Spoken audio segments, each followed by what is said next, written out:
Quando você assiste o culto, você percebe que tudo condiz a isso, ou conduz a isso. Tudo junto contribui para criar esse tipo de ambiente. Não há pregação expositiva, doutrinária, teológica e nem tem estudo bíblico. Não tem. O culto é composto dessas coisas aí. Aqui, ofereceremos ensinamentos claros e diretos, baseados nas Escrituras, para ajudar a moldar uma vida cristã centrada em Cristo e nos princípios reformados. Confira a pregação a seguir e seja edificado.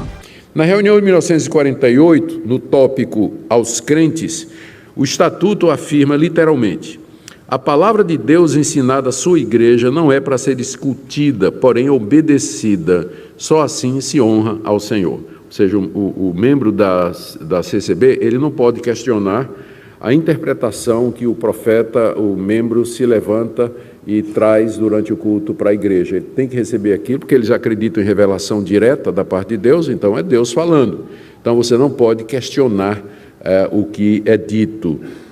Essas afirmações e decisões deixam claro que a Bíblia não é autoridade única e final na CCB, mas a interpretação dada por revelação aos que são escolhidos para falar nos cultos. Ainda sobre o estatuto, né? Eu quero ver o que é que ele fala sobre essa liberdade para as pessoas falarem no culto. Apesar deles dizerem que são guiados, no estatuto eles dizem isso, que são guiados somente pelo Espírito em suas reuniões, na prática essa liberdade é tolhida de alguma forma. Eu vou ler aqui o artigo 11 do Estatuto da CCB. A participação e manifestação individual dos membros nos serviços religiosos fazem parte do culto. Os membros participam de todas as partes do culto, se quiserem. E depende do juízo de quem o preside sob a guia de Deus. Todo culto tem um presidente. Esse presidente, pela revelação de Deus, informação de Deus, vai orientar quem vai falar, quem vai pregar, o que vai acontecer. A ministração dos serviços sagrados está sujeita à convicção espiritual do ministrante, ou seja, não tem liturgia. O que tem é uma pessoa que é escalada naquele dia para dirigir o culto, e ele vai dirigir de acordo com o que o Espírito Santo manifestar para ele. Agora, o parágrafo único desse artigo, que parece dar uma liberdade muito grande para todo mundo, coloca a autoridade dos anciãos acima dessa liberdade, ou seja, os líderes e membros podem dizer o que quiser pelo Espírito Santo, desde que esteja de acordo com a doutrina da CCB. Olha o que diz o parágrafo único. O Conselho de Anciãos, em proteção a essa doutrina, poderá retirar a liberdade de manifestação nos cultos de qualquer membro, bem como comunicar às igrejas para cumprimento dessa deliberação. Então, o que vale no final é a autoridade dos anciãos. Primeiro, eles dizem que é o Espírito Santo, a pessoa é livre para falar e dizer o que quiser. Mas os anciãos podem cortar a palavra, desligar o microfone e depois disciplinar o cidadão por aquilo que ele falou. Então a gente fica sem saber realmente que liberdade é essa, né? Até que ponto vai. E nós vamos encontrar a mesma contradição no artigo 24 do Estatuto, que diz: os serviços de culto nas casas de oração são presididos pelos irmãos anciãos ou cooperadores do ofício ministerial, os quais devem vigiar na liberdade do Espírito Santo e em todo o tempo, para que nenhuma coisa estranha ao Santo Evangelho seja manifestada. A gente pode até pensar, isso aqui é um zelo muito grande pela verdade, mas a questão é o seguinte: quem vai definir, uma vez que eles creem em revelação direta e que todos podem receber revelação direta durante o culto, então quem é que vai definir o que é alguma coisa estranha ao Santo Evangelho? Uma vez que o que importa para eles é a interpretação da Escritura e não o que a Escritura está dizendo em si. Então, é por isso que tem esse meio que caos, né? Você procura na literatura, você procura encontrar declarações mais claras, como, por exemplo, uma confissão de fé que tem nas igrejas históricas, ou qualquer coisa que nos ajude a identificar melhor, para a gente não ser injusto com o que eles pensam, e a gente não encontra, por conta da oralidade. Muita coisa é oral, é presencial.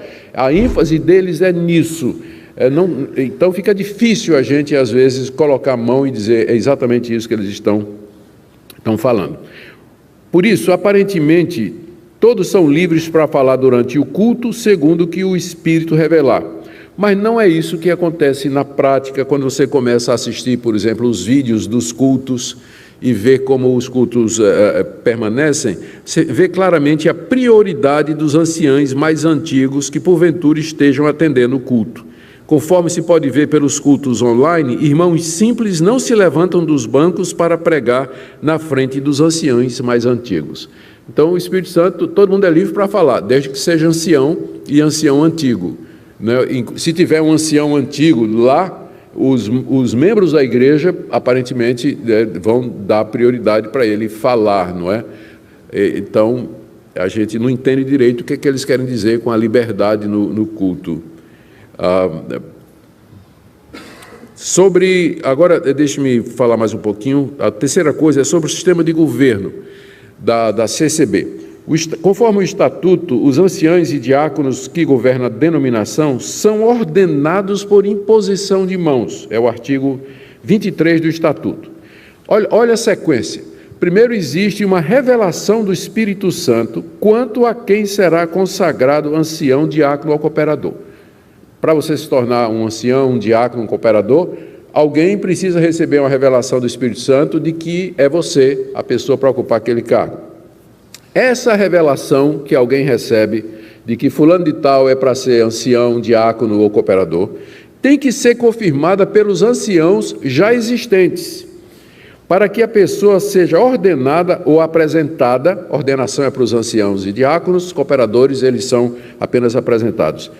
Embora seja requerido oficialmente que essas pessoas tenham as qualidades demandadas nas cartas pastorais, 1 Timóteo capítulo 3, você tem uma lista das qualidades do presbítero que ele deve ter para poder exercer o ministério. Embora isso seja oficialmente requerido, entretanto, o fundamental é que se a pessoa tem o dom de evidência de novas línguas para poder participar desse ministério.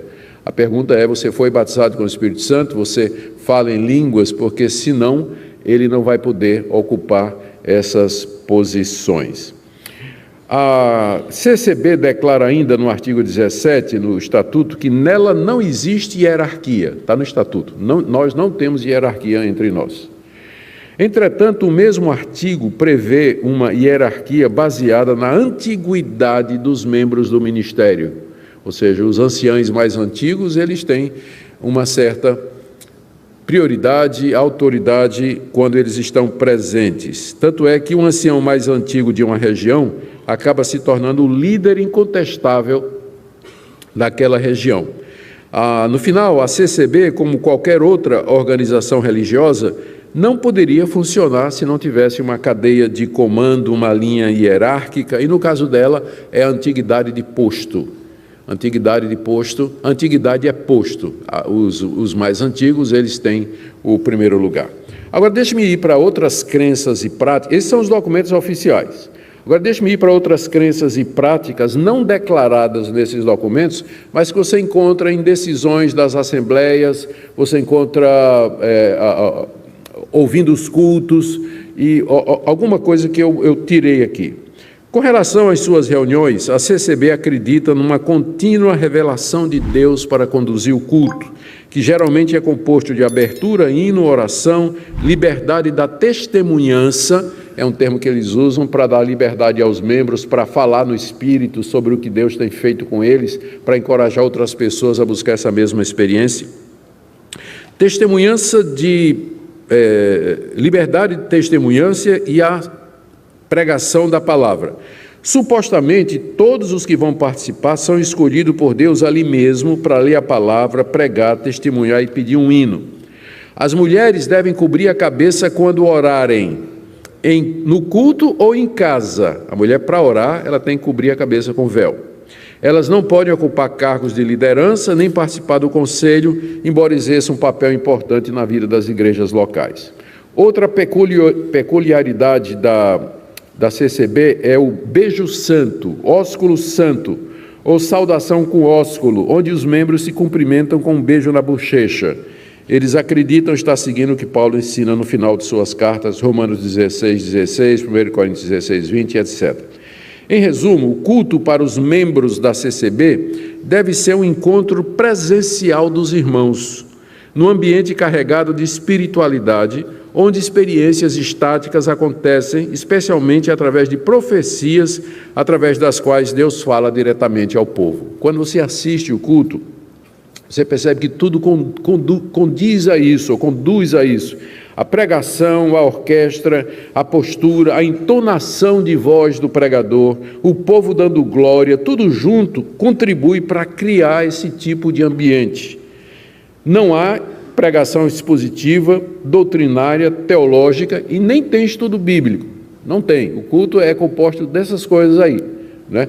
Na hora, a pregação é a interpretação dada pelo líder, quem quer que seja que vai pregar, que lhe chegou naquele momento para aquele texto que Deus também deu para ele. Então, não há pregação no sentido que nós estamos acostumados a conhecer, muito menos estudo bíblico, né? Já que é proibido estudar a Bíblia, né? A Bíblia tem que ser dada e a interpretação tem que ser feita dessa maneira. Nesse ponto, os membros da CCB são encorajados a buscar o batismo com o Espírito Santo seguido de línguas. Isso é o desejo de todo membro da CCB, ter essa experiência. E essa busca tem que ser feita com jejum e oração. E aqui eles estão seguindo a experiência de Franciscon, conforme eu li na biografia dele, de que ele buscou o batismo com o Espírito Santo por 3 meses e nada aconteceu.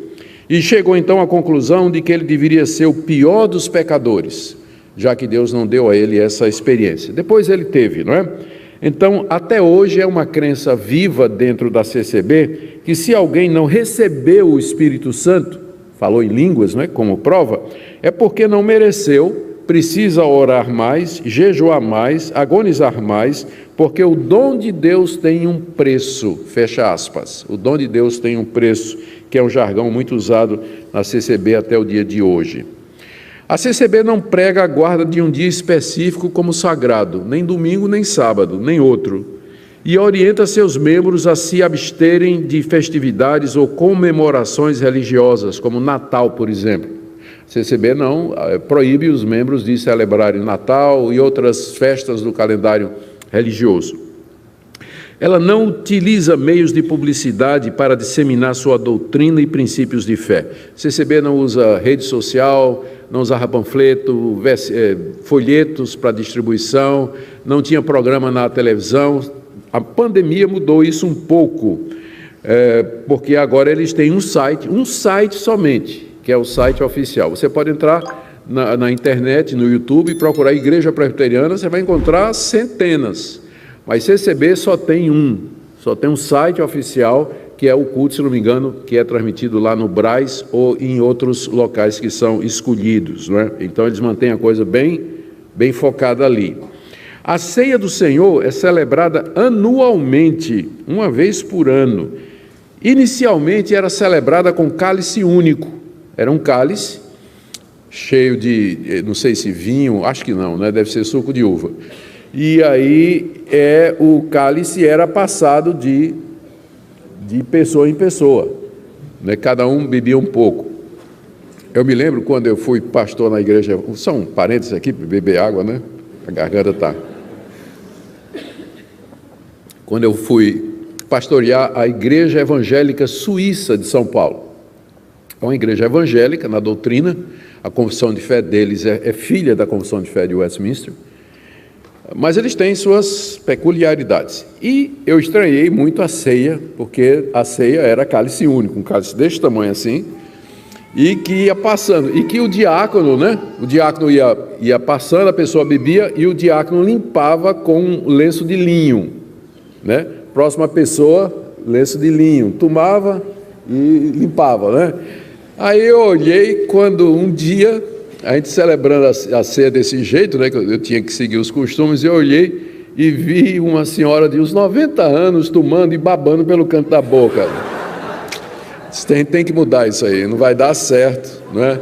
E foi quando a gente se reuniu, decidiu que a melhor coisa era cálice individual, e eles até mandaram buscar uns cálices lindos lá na Suíça, né, de metal, ficou um negócio muito bonito, né?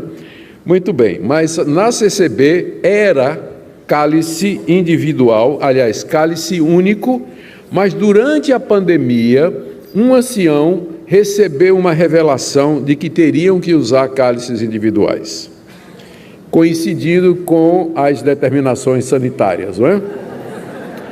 No tópico, muito bem, no tópico original de suas doutrinas, falando ainda sobre a ceia, é citado o verso de Lucas 22, 19 a 20. E aqui é um daqueles pontos em que eu não consigo saber exatamente o que é que a CCB pensa sobre isso.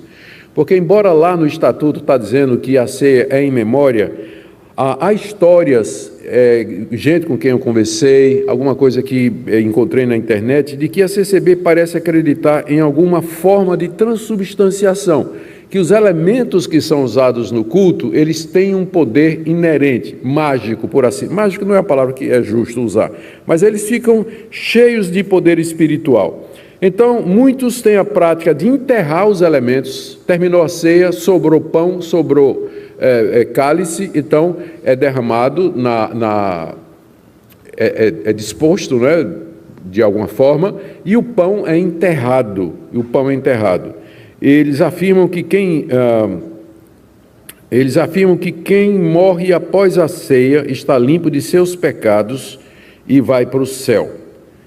E também há casos de história de gente que foi curada pelo contato com o pão da ceia. Então a gente não sabe exatamente o que é que eles acreditam a respeito disso, né? Da transubstanciação dos elementos ou se é em memória. Bom, eu vou caminhando agora para o final. As principais diferenças da CCB das igrejas evangélicas, particularmente igrejas reformadas. Primeiro, o exclusivismo. Uma das características mais marcantes de uma seita é seu exclusivismo. Se consideram o único grupo legítimo, correto e que possui a salvação. São assim todas as seitas, e a CCB não é diferente. Muito embora em tempos recentes ela pareça ter suavizado e amainado a sua posição. Embora filha do mesmo movimento pentecostal da Rua Azusa, de onde veio a Assembleia de Deus, e a Congregação Cristã do Brasil, ela nasce mais ou menos na mesma época da Assembleia de Deus. A congregação, apesar disso, ela se vê como a única igreja verdadeira e não tem relação nenhuma com outras igrejas, inclusive pentecostais. Então ela se isola completamente. Se você gostou deste vídeo e quer continuar sendo abençoado com mais conteúdos poderosos, não se esqueça de se inscrever no canal Ecos da Salvação. Isso ajuda você a não perder nenhum dos próximos vídeos com pregações impactantes do Reverendo Augustus Nicodemos.